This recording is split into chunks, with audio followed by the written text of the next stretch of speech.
ನಮಸ್ಕಾರ, ಆದಾಬ್, ಜೈ ಭೀಮ್. ನಾನು ನಿಮ್ಮ ಭಾಗ್ಯನಾರಾಯಣ ಬೊಗವರಪು. ನೀವು ನೋಡ್ತಾ ಇದ್ದೀರಿ ಸುದ್ದಿ ಸರ್ಕಲ್.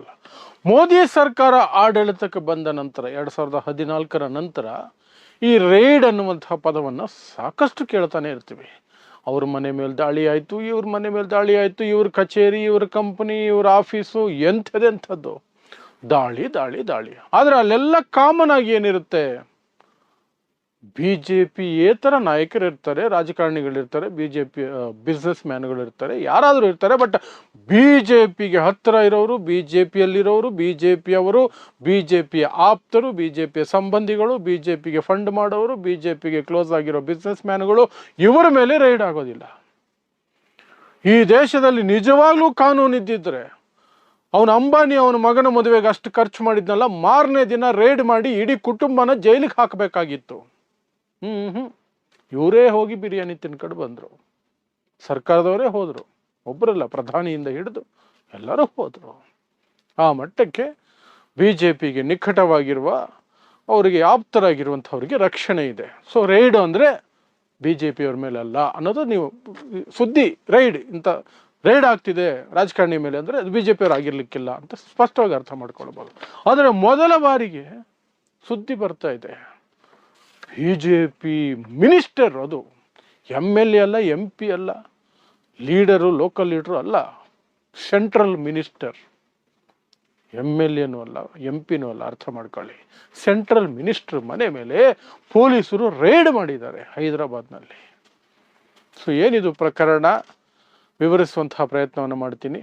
ಅದರ ಜೊತೆಗೆ ಈ ಪ್ರಕರಣದ ಕಂಪ್ಲೀಟ್ ಡೀಟೇಲ್ಸ್ ಬೇಕು ಅನ್ನೋದಾದರೆ 2-3 ದಿನಗಳ ಹಿಂದೆ ಒಂದು ವಿಡಿಯೋ ಮಾಡಿದ್ದೆ ಇದೇ ವಿಚಾರವಾಗಿ. ಅದರಲ್ಲಿ ಕಂಪ್ಲೀಟ್ ಡೀಟೇಲ್ಸ್ ಇದೆ. ಇದರಲ್ಲಿ ಆ ಡೀಟೇಲ್ಸ್ ಕೊಡಲ್ಲ, ರೇಡ್ ವಿಚಾರವಾಗಿ ಮಾತಾಡ್ತೀನಿ. ಸೊ ಏನಿದು ಅಂತಂದರೆ, ಬಂಡಿ ಸಂಜಯ್ ಕುಮಾರ್, BJPಯ MP, ಆಂಧ್ರ ಪ್ರದೇಶದಿಂದ, ತೆಲಂಗಾಣದಿಂದ ಬಂಡಿ ಸಂಜಯ್ ಕುಮಾರ್ ಸೆಂಟ್ರಲ್ನಲ್ಲಿ ಅಮಿತ್ ಶಾಗೆ ಅಸಿಸ್ಟೆಂಟು, ರಾಜ್ಯ ಮಂತ್ರಿ, ಗೃಹ ಇಲಾಖೆಯಲ್ಲಿ ರಾಜ್ಯ ಮಂತ್ರಿ. ಅಮಿತ್ ಶಾ ಗೃಹ ಇಲಾಖೆಯ ಮಂತ್ರಿ, ಇವರು ರಾಜ್ಯ ಮಂತ್ರಿ, ಮಿನಿಸ್ಟರ್ ಫಾರ್ ಸ್ಟೇಟ್. ಅವರ ಮಗ ಬಂಡಿ ಸಾಯಿ ಭಗೀರಥ್ ಸಂಜಯ್ ಕುಮಾರ್, ಆಕ್ಚುಲಿ ಪೂರ್ತಿ ಹೆಸರು ಬಂಡಿ ಸಾಯಿ ಭಗೀರಥ್ ಸಂಜಯ್ ಕುಮಾರ್. ಇವನದು ಮೊನ್ನೆ ನಾನು ವಿಡಿಯೋ ಹೇಳಿದ್ನಲ್ಲ, 17 ವರ್ಷದ ಹುಡುಗಿಯನ್ನ ಮತ್ತು ಬರ್ಸೋ ಔಷಧಿಗಳು ಹಾಕಿ ಏನೋ ಕುಡಿಸಿ ಆಕೆಯನ್ನು ಪಾರ್ಟಿಯಲ್ಲಿ ಒಂದು ಫಾರ್ಮ್ ಹೌಸ್ನಲ್ಲಿ, ಅವನದೇ ಫಾರ್ಮ್ ಹೌಸ್ನಲ್ಲಿ ರೇಪ್ ಮಾಡಿದ್ದಾನೆ ಅನ್ನುವಂಥ ಕೇಸ್ ಬಂತು. ಆ ಕೇಸು ದಾಖಲಾಗಿದ್ದೇ ದೊಡ್ಡ ವಿಚಾರ. ತೆಲಂಗಾಣದಲ್ಲಿ ಕಾಂಗ್ರೆಸ್ ಸರ್ಕಾರ ಇದ್ದೂ ಸಹ ಕೇಸ್ ದಾಖಲಾಗೋದಕ್ಕೆ ತುಂಬ ಕಷ್ಟ ಆಗೋಯ್ತು. ಅಷ್ಟಕ್ಕೂ ಆ ಹುಡುಗಿ ಸಾಮಾನ್ಯ ಹುಡುಗಿ ಅಲ್ಲ, 400-500 ಕೋಟಿ ರೂಪಾಯಿಗಳ ಆಸ್ತಿ ಹೊಂದಿರುವಂತಹ ಇಂಡಸ್ಟ್ರಿಯಲಿಸ್ಟ್ ಮಗಳು. ಅಪ್ಪ ಅಷ್ಟು ಶ್ರೀಮಂತ, ಇನ್ಫ್ಲೂಯೆನ್ಷಿಯಲ್ ಇದ್ದು, ಕಾಂಗ್ರೆಸ್ ಸರ್ಕಾರ ಇದ್ದು, BJP ಮಿನಿಸ್ಟರ್ ಮಗನ ಮೇಲೆ ಒಂದು FIR ಆಗೋದಕ್ಕೆ ತುಂಬ ಕಷ್ಟ ಆಗೋಯ್ತು. ಇದು ಕಾಂಗ್ರೆಸ್ ಯೋಗ್ಯತೆಯನ್ನು ಎತ್ತಿ ತೋರಿಸುತ್ತೆ, ರೇವಂತ್ ರೆಡ್ಡಿ ಯೋಗ್ಯತೆಯನ್ನು ಎತ್ತಿ ತೋರಿಸುತ್ತೆ. ಆಮೇಲೆ ಹೇಳ್ತೀನಿ, ಈ ರೈಡ್ ಆಗಿದೆಯಲ್ಲ ಇವತ್ತು, ಯಾರ ಫೋನ್ ಕಾಲ್ಗೆ ರೇವಂತ್ ರೆಡ್ಡಿ ನಡಗ್ಬಿಟ್ಟು ರೈಡ್ ಮಾಡಿಸಿರೋದು ಅಂತ ಅದನ್ನು ಹೇಳ್ತೀನಿ. ಸೊ ಅದಾಗಿತ್ತು. 10 ದಿನ ಆಯಿತು, ತಲೆಮರೆಸ್ಕೊಂಡಿದ್ದಾನೆ ಅಂತ ಪೊಲೀಸರು ಏನೂ ಇಲ್ಲ, ಮನೆಗೆ ಹೋಗಿ ಹುಡುಕಾಟನೂ ನಡೆಸಿಲ್ಲ ರೀ. ರೇಪ್ ಅಕ್ಯೂಸ್ಟು, ಪೋಕ್ಸೋ ಪ್ರಕರಣದಲ್ಲಿ ಅಕ್ಯೂಸ್ಟ್ ಆಗಿದ್ರೆ, ಅವನು ತಲೆಮರೆಸ್ಕೊಂಡಿದ್ರೆ ಅವನು ಮನೆಗೆ ಹೋಗಲ್ವಾ ಪೊಲೀಸರು? ಧೈರ್ಯ ಇಲ್ಲ ಪೊಲೀಸರಿಗೆ. ಕಾಂಗ್ರೆಸ್ ಸರ್ಕಾರ, I am telling it again and again, Congress ಸರ್ಕಾರ, ರೇವಂತ್ ರೆಡ್ಡಿ ಚೀಫ್ ಮಿನಿಸ್ಟರ್, ಧೈರ್ಯ ಸಾಲಿಲ್ಲ. 10 ದಿನ ಆಗೋಯ್ತು. 10 ದಿನ ಆದಾಗಲೇ ನಾನು ವಿಡಿಯೋ ಮಾಡಿದ್ದು ಏನಾಯಿತು ಎತ್ತಾಯಿತು ಅನ್ನೋದು. ಅದಾಗಿ 2 ದಿನ ಆಗಿದೆ, 2-3 ದಿನ ಆಗಿದೆ. ಈಗ ನಿನ್ನೆ ರೈಡ್ ಆಗಿದೆ. ಅದು ಮಿನಿಸ್ಟರ್ ಬಂಡಿ ಸಂಜಯ್ ಕುಮಾರ್ ಮನೇನ ರೈಡ್ ಮಾಡಿದ್ದಾರೆ. ಅವನನ್ನು ಹುಡ್ಕೋದಕ್ಕೆ ಮನೇಲಿ ಬಚ್ಚಿಟ್ಕೊಂಡಿದ್ದಾನೆ ಅಂತ ರೂಮ್ಗೂ ಹೋಗಿ ಹುಡುಕಿದ್ದಾರೆ, ಎಲ್ಲೂ ಸಿಕ್ಕಿಲ್ಲ ಅಂತ. ಆಮೇಲೆ ಸಂಜಯ್ಗೆ ಬೇಲ್ ರಿಜೆಕ್ಟ್ ಆದ ನಂತರ ಅವನೇ ಹೋಗಿ ಸರೆಂಡರ್ ಆಗಿದ್ದಾನೆ. ಈಗ ಅರೆಸ್ಟ್ ಆಗಿದೆ ಅವನು. ಬಟ್ ಅವನನ್ನು ಹುಡುಕಿದಾಗ ಮನೆಯಲ್ಲೂ ಸಿಕ್ಕಲಿಲ್ಲ. 10-12 ದಿನ ಆಗಿತ್ತು, ಎಲ್ಲೂ ಕಾಣಿಸ್ಕೊಂಡಿರ್ಲಿಲ್ಲ ಅವನು. ಬೇಲ್ ರಿಜೆಕ್ಟ್ ಆಗೋವರೆಗೂ ಕಾಣಿಸ್ಕೊಂಡಿರ್ಲಿಲ್ಲ. ಆಂಟಿಸಿಪೇಟರಿ ಬೇಲ್ಗೆ ಹಾಕೊಂಡಿದ್ದ ಅವನು ಹೈಕೋರ್ಟಲ್ಲಿ. ಸಿಗಲಿಲ್ಲ ಬೈಲು. ಆನಂತರ ಹೋಗಿ ಮುಚ್ಕೊಂಡು ಸರೆಂಡರ್ ಆಗಿದ್ದಾನೆ. ಸೊ ಆ ರೈಡ್ ಕೊನೆಗೂ ಆಗೋಯ್ತು, ಕೊನೆಗೂ ರೈಡ್ ಆಯಿತು. ಅಬ್ಬಾ, ಮೋದಿ ಆಡಳಿತದಲ್ಲಿ ಮೋದಿ ಮಿನಿಸ್ಟರ್ ಮನೆ ರೈಡ್ ಆಗೋಯ್ತು ಅನ್ನುವಂಥ ಮಟ್ಟಕ್ಕೆ ಅದೊಂದು ರೀತಿ ಆಶ್ಚರ್ಯಕರವಾದಂತಹ ಘಟನೆ. ಅದು ಮಾಡಿಸಿದ್ದು ಕಾಂಗ್ರೆಸ್ ಸರ್ಕಾರನೇ ಅಂತಾದ್ರು ಬೇಕಿತ್ತಲ್ಲ. 12 ದಿನ ಆ ಧೈರ್ಯ ಬಂದಿರಲಿಲ್ಲ ರೇವಂತ್ ರೆಡ್ಡಿ ಸರ್ಕಾರಕ್ಕೆ. ಹಾಗಾದ್ರೆ ಈಗ ಹೆಂಗೆ ಬಂತು ಆ ಧೈರ್ಯ ಅಂದರೆ, ಒಂದು ಫೋನ್ ಕಾಲ್ ಬಂತು. ಈ ವಿಚಾರವಾಗಿ ಕೆಲವು ಯೂಟ್ಯೂಬರ್ಸ್ ಮಾತ್ರ ಸುದ್ದಿ ಮಾಡಿದ್ದು. ಮಿನಿಸ್ಟರ್ ಮಗ ಅಪ್ರಾಪ್ತಿಯನ್ನು ರೇಪ್ ಮಾಡಿ ತಲೆಮರೆಸ್ಕೊಂಡಿದ್ದಾನೆ, 10 ದಿನ ಆಯಿತು ಅಂತ ಕೆಲವು ಯೂಟ್ಯೂಬರ್ಸ್, ನಾವು ಸೇರಿ, ಸುದ್ದಿ ಸರ್ಕಲ್ ಸೇರಿ ಸುದ್ದಿ ಮಾಡಿದ್ವಿ. ಅದು ಸೋಷಿಯಲ್ ಮೀಡಿಯಲ್ಲಿ ಹರಿದಾಡ್ತು, ಸಾಕಷ್ಟು ಹರಿದಾಡ್ತು. ನ್ಯಾಷನಲ್ ಲೆವೆಲಲ್ಲಿ ಒಂದಷ್ಟು ಯೂಟ್ಯೂಬ್ ಚಾನಲ್ಗಳು ಮಾಡಿದ್ವು, 3-4 ಅಷ್ಟೇ ಮಾಡಿದ್ದು, ಹೆಚ್ಚಿಗೆ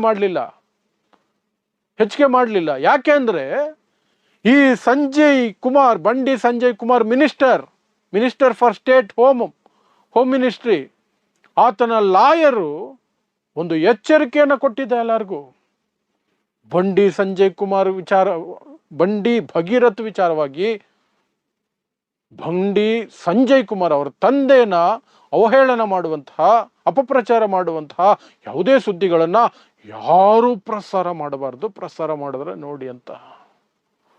ಯೂಟ್ಯೂಬಲ್ಲೂ ಮಾಡಂಗಿಲ್ಲ, ಸೋಷಿಯಲ್ ಮೀಡಿಯಾದಲ್ಲಿ ಮಾಡಂಗಿಲ್ಲ, ನ್ಯಾಷನಲ್ ಮೀಡಿಯಾದಲ್ಲಿ ಮಾಡಂಗಿಲ್ಲ ಅಂತ ಎಚ್ಚರಿಕೆ ಕೊಟ್ಟಿದ್ದ ಅವನ ಲಾಯರು. ಯೋಚನೆ ಮಾಡಿ, ಮಿನಿಸ್ಟರ್ ಮಗ ಅಪ್ರಾಪ್ತಿಯನ್ನ ರೇಪ್ ಮಾಡಿ ತಲೆಮರೆಸ್ಕೊಳ್ತಾನೆ. ಅದ್ರ ಬಗ್ಗೆ ಸುದ್ದಿ ಮಾಡಬೇಕು ಅಂದರೆ ಅವ್ರನ್ನ ಹೊಗಳಿ ಸುದ್ದಿ ಮಾಡಬಹುದೇ ಹೊರತು ಅವರನ್ನು ಟೀಕೆ ಮಾಡಿ ಸುದ್ದಿ ಮಾಡಂಗಿಲ್ವಂತೆ. ಆ ಮಿನಿಸ್ಟರ್ನ ಅವ್ರ ಮಗ ಮಾಡಿದ್ದ ಗನಂದಾರಿ ಕೆಲಸಕ್ಕೆ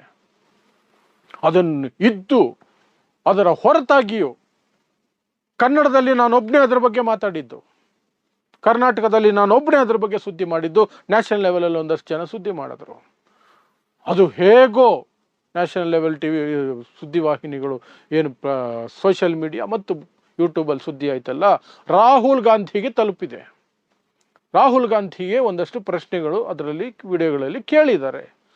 ರೇವಂತ್ ರೆಡ್ಡಿ ಸರ್ಕಾರ, ಕಾಂಗ್ರೆಸ್ ಸರ್ಕಾರ, ಎಲ್ರಿ ನಿಮ್ಮ ಆ್ಯಕ್ಷನ್ ಅಂತ. ಅದನ್ನು ನೋಡಿ ರಾಹುಲ್ ಗಾಂಧಿ ರೇವಂತ್ ರೆಡ್ಡಿಗೆ ಫೋನ್ ಮಾಡಿರೋದು. ವಾಟ್ ಈಸ್ ಹ್ಯಾಪನಿಂಗ್, ಏನ್ರಿ ಮಾಡ್ತಾ ಇದ್ದೀರಿ? ಕಾಂಗ್ರೆಸ್ ಗೌರ್ಮೆಂಟಲ್ಲಿರೋದು BJP ಮಂತ್ರಿ ಮಗ ಅಪ್ರಾಪ್ತನ ರೇಪ್ ಮಾಡಿ ತಲೆಮರೆಸ್ಕೊಂಡಿರ್ತಾನೆ, ಒಂದು ರೇಡ್ ಆಗಲ್ಲ, ಒಂದು ಅರೆಸ್ಟ್ ಆಗಲ್ಲ, ಎಂಥದ್ದು ಆಗಲ್ಲ, ಏನು ಮಾಡ್ತಿದ್ದೀರಿ ಅಂದಾಗ ಆಗ ಆತುರವಾಗಿ ತಂಡೋಪತಂಡವಾಗಿ ಪೊಲೀಸರನ್ನು ತಂಡೋಪತಂಡವಾಗಿ ಎಲ್ಲ ಕಡೆ ಬಿಟ್ಟರು ರೇಡ್ ಮಾಡೋದಕ್ಕೆ. ಮಿನಿಸ್ಟ್ರ್ ಮನೆಗೂ ಹೋಗಿ ರೇಡ್ ಮಾಡಿದ್ರು. ಮಿನಿಸ್ಟ್ರ್ ಮನೆ ರೂಮ್ ಕೊಠಡಿ ಹುಡುಕಿದ್ರು. ಇಲ್ಲ, ಅವನು ಅದೇನು ಮನೆಯೆಲ್ಲ ಬಜೆಟ್ ಕಂಡಿರ್ತಾರೆ. ಆದರೆ ಮಿನಿಸ್ಟ್ರ್ ಡೈಲಾಗ್ ಹೊಡಿತಾರೆ, ಕಾನೂನಿನ ಮುಂದೆ ಎಲ್ಲರೂ ಒಂದೇ. ಡೈಲಾಗ್ ಏನು, ಯಾರು ಬೇಕಾದ್ರೂ ಹೊಡಿಬೋದು ಡೈಲಾಗ್. ಈ ಹಿಂದೆ ಸಾಕಷ್ಟು ಜನ ಡೈಲಾಗ್ ಹೊಡೆದಿದ್ದಾರೆ. ಮಾಡಬಾರ್ದ ಕುಂತ್ರಿ ಕೆಲಸ ಮಾಡಿರೋರೆಲ್ಲ ಡೈಲಾಗ್ ಹೊಡೆದಿದ್ದಾರೆ. ಆ ಡೈಲಾಗ್ ಹೊಡೆದು ಅವರು ಕೈ ತೊಳ್ಕೊಂಡ್ರು. ಬಟ್ ಯಾವಾಗ ರಾಹುಲ್ ಗಾಂಧಿಯಿಂದ ಫೋನ್ ಹೋಯ್ತೋ, ಹೈದರಾಬಾದ್ ಪೊಲೀಸರು ಕ್ರಮ ಕೈಗೊಳ್ಳಲೇಬೇಕಾಯಿತು. ಹೋಗಿ ರೇಡ್ ಮಾಡಿದ್ರು, ಸಿಗಲಿಲ್ಲ ಪೊಲೀಸರ ಕೈಗೆ. ಬೇಲ್ ರಿಜೆಕ್ಟ್ ಆದಮೇಲೆ ಅವನೇ ಬಂದು ಸರೆಂಡರ್ ಆಗಿದ್ದಾನೆ. ಕೊನೆಗೆ ಅವನೇ ಬಂದು ಸರೆಂಡರ್ ಆಗಿದ್ದಾನೆ. ಈಗ ವಿಚಾರಣೆ ನಡೀತಾ ಇದೆ. ನಾನು ಅಮಾಯಕ ಅಂತ ಆರೋಪಿ ಹೇಳ್ಕೊಂಡಿದ್ದಾನೆ. ಅದೊಂದನ್ನು ಹೇಳ್ಕೊಂಡು ಹೋಗಿ ಪೊಲೀಸ್ ಹತ್ರ ಸರೆಂಡರ್ ಆಗಿದ್ದಾನೆ ಅಷ್ಟೇ. ಸೊ ಇದಿಷ್ಟು ಬಂಡಿ ಭಗೀರಥ್ ಅನ್ನುವಂತಹ ಕೇಂದ್ರದಲ್ಲಿ ಗೃಹ ರಾಜ್ಯ ಸಚಿವರಾಗಿರುವಂತಹ ಬಂಡಿ ಸಂಜಯ್ ಕುಮಾರ್ ಮಗ, ಆತನ ಮೇಲೆ ಬಂದಿರುವಂತಹ ಆರೋಪ, ಆತನ ಮೇಲೆ ಆಗಿರುವಂತಹ ಕೇಸು ಪೋಕ್ಸೋ ಕೇಸು.